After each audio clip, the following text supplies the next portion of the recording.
This is question number 5 on geometry homework number 7. The question says, are the two lines below parallel, equal, perpendicular, or none of the above? So we know that parallel means they have to have the same slope. So parallel equals same slope. We know that perpendicular would be negative reciprocal. We know that equal would be same slope and y-intercept, whereas parallel would have to be different y-intercepts here. And then none of the above would be, it doesn't follow any of these rules. So right now these are not in y equals mx plus b form, so we don't know what the slope is. But if we can get them into y equals mx plus b and pay attention to the m, that will help us figure out, do they have the same slope, negative reciprocal, etc. So let's start with this one, 3x plus 4y equals 2. And we're just going to solve for that y value. So I need to get rid of this positive 3, so I'm going to subtract 3x on both sides. Make sure you're keeping that x right here. I know that's been a problem that I've seen on some people's papers. They don't put the x down. You are subtracting this entire thing, not just the 3. So this is going to cancel out. I'm left with 4y equals negative 3x plus 2. I'm doing plus 2 because this is a positive 2. And I'm writing the x first because we want it in that y equals mx plus b format where the x comes first. Then I'm going to divide by 4 on both sides, and this cancels. I'm left with y equals, then we have a negative divided by a positive, so that's going to be negative 3 over 4x. We can't divide 3 and 4.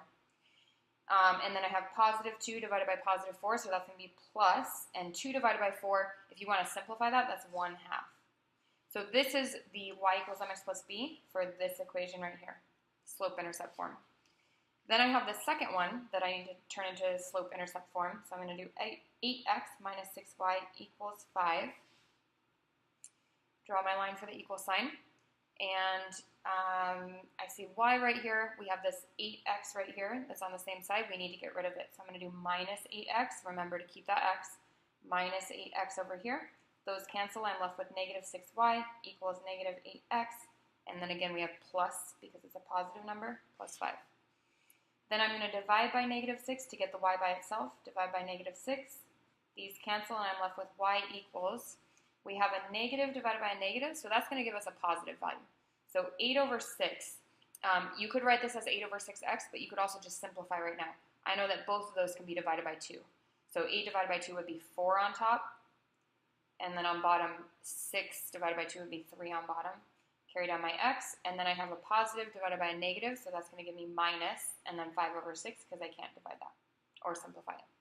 So this is the slope-intercept form for that equation there. So now if we look at our two slopes, we ended up with negative 3 over 4 here, and we ended up with positive 4 over 3 here. So we know it can't be parallel because those are not the same slope, so we can cross that one out. We know it can't be equal because those also have the same slope. So now we need to figure out if it's perpendicular or if it's none of the above. Perpendicular said it was going to be negative reciprocal. So if I look over here, negative reciprocal means I need to flip the sign, so it needs to be positive, and then I need to flip my numerator and denominator, so it would have to be 4 over 3. So if I have positive 4 over 3, which I do, positive 4 over 3, then we know these lines are perpendicular.